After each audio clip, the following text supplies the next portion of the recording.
Good afternoon, I'm Alan Unell, and this series of videos is called Healthcare Advocacy. We face problems in the healthcare system, take actions, and try and make a better system for all of us. Today we have a whole host of subjects to talk about, but before we get to them, I want to point out that down below in the YouTube description box is a link to the Healthcare Advocacy newsletter that is the text for today's video. And you can go there and actually subscribe for free because this is my retirement job. Okay, so let's get started. Let's first talk about advances in detecting problems. What if a single blood test could detect or predict over 60 different diseases, from myeloma to celiac disease, years before the symptoms appear? Promising results from a new study demonstrate that this could become a clinical reality. Researchers analyzed data from about 42,000 UK Biobank participants, identifying specific protein signatures in the blood that can signal the presence or risk of about 67 different conditions.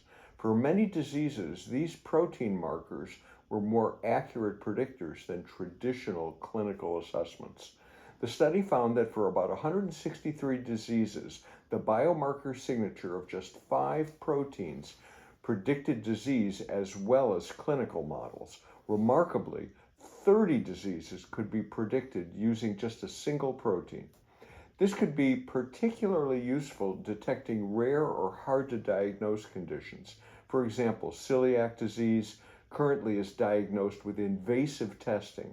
This could potentially be identified with about 80% accuracy using the new test. The lead author, Dr. Claudia Langenberg, explained the potential of the research. She said, "We're currently checking how early before disease onset protein changes that are evident at or after diagnosis are seen.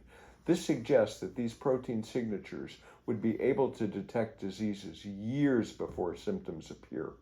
Now, while the research is still in the early stages, it opens up exciting possibilities for preventive medicine.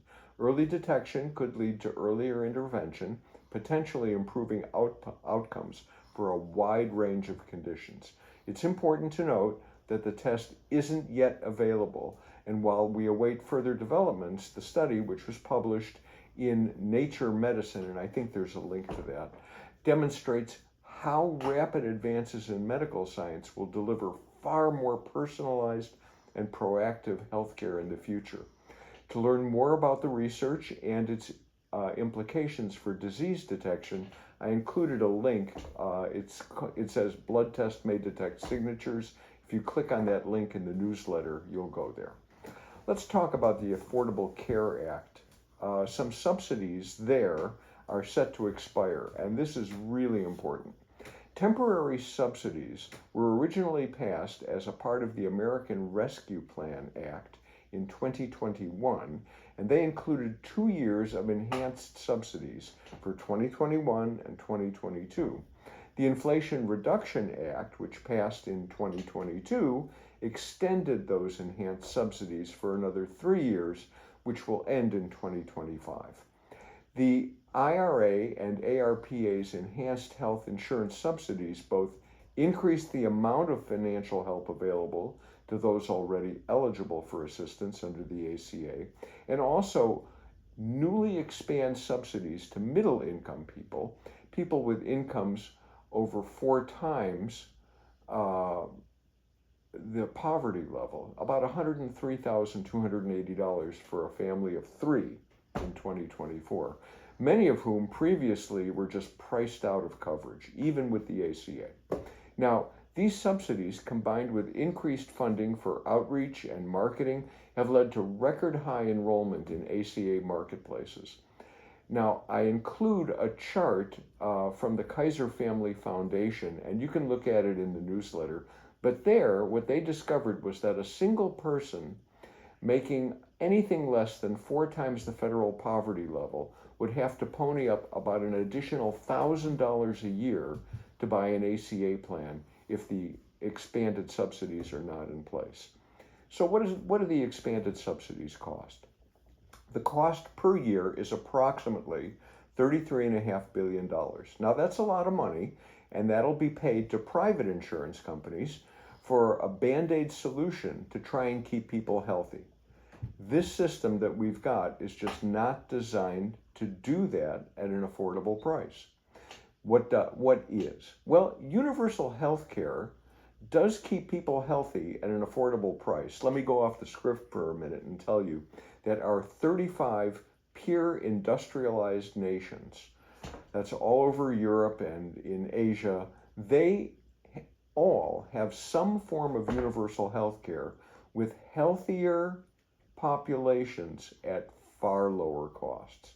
Now, there is a plan that can make universal health care a reality. I'll tell you, it's House Resolution 3421, and the Congressional Budget Office, which is a nonpartisan modeling group in Congress, they actually examined 5 different ways to implement universal health care in 2020. And what they found was it didn't matter which way you implemented it, just by cutting out the overhead, you save $400 billion everywhere in our country, starting in year 1. Okay, we need to put this under the noses of our members of Congress and our senators. So let's do that. Here's the action for today. Let's call or email our senators and members of Congress and let them know that if they can't manage to enact universal health care, like H.R. 3421, to save lives and really save money, then they need to extend those subsidies for the Affordable Care Act. You can reach them at a link that I'll include in the YouTube description box, or here's my favorite way of contacting them. You can use ResistBot.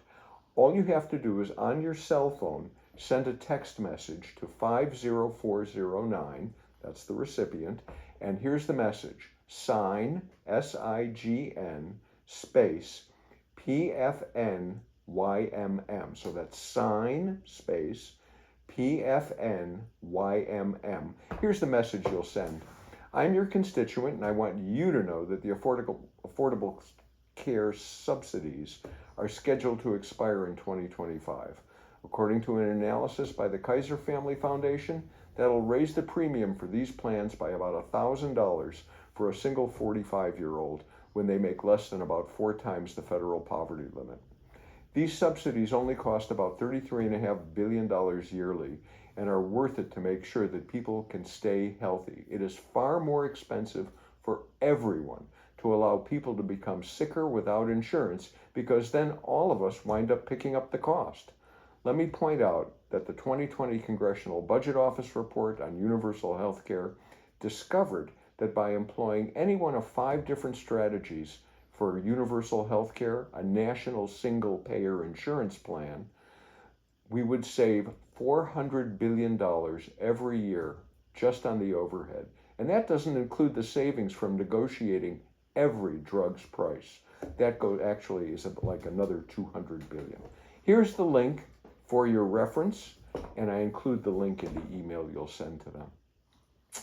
Universal health care would be the best answer for all of us, but at the least, I expect you to make sure that ACA subsidies do not expire. Thank you. I have one more topic for you. It has to do with firearms. There is a risk regarding firearms, and I was not aware of this, so let me share it with you. I want you to know that firearms pose a health risk, and that's according to the U.S. Surgeon General. Let me give you a quote from him. Firearm violence is an urgent public health crisis that has led to loss of life, unimaginable pain, and profound grief for far too many Americans, said the U.S. Surgeon General, Dr. Vivek Murthy. We don't have to continue down this path, and we don't have to subject our children to the ongoing horror of firearm violence in America. All Americans deserve to live their lives free from firearm violence, as well as from the fear and devastation that it brings. It'll take the collective commitment of our nation to turn the tide on firearm violence. Let's get you some data. There are 72,000 non-fatal firearm injuries yearly. That's about 200 a day. That's about 1 every 7 minutes, 24 hours a day, 7 days a week. And that doesn't count the fatal 48,830 injuries. Those 72,000 people mainly wind up in the emergency departments in the hospital, and they take time from other patients. Look, this is really a safety issue, a public safety issue. Compare. If you drive a car, you have to be proficient. You have to pass a test regularly. You have to have insurance. You have to register your car. And only 42,915 people in 2021 died in cars. Far less than die every year with guns. Here's an extra credit action for you, and I recommend this one strongly. Use ResistBot again, or if you want, you can use the script that's in the newsletter and just call your representatives. I recommend calling senators and congresspeople by texting to 50409, sign, S-I-G-N, space, P-R-S-M-E-A. That's sign, P-R-S-M-E-A. And here's the message you'll send. I'm your constituent and I want you to know that gun violence has a cost. In 2021, there were 48,830 people who died from guns, about 6,000 more than were killed by cars, and 72,000 suffered non-fatal injuries, about 200 a day. That's about 200 extra people in the hospital emergency room every day. I want you to take action. We need mandatory gun training, licensing, just as we have for cars. We need mandatory liability insurance, just as we have for cars. And we need a universal background check before every gun changes hands. We sent you there to help us. Now do it. Thank you. Let me point out to you on another brief subject. If you're interested in particular medical subjects for your group or organization, I'm available to lecture. There's, of course, no charge for this stuff. I'll give you an example. I have one that I've delivered on private equity recently to groups in Florida. You are welcome to those charts, or if you'd like me to put together a presentation for you or your group, just let me know. You can send it to me in the comment page. Send me a note if you want those charts. You can also like, share, and subscribe these videos. You can send me information at email, healthcareadvocacy1, that's all one word, @gmail.com. That's what I've got for you. Have a good day.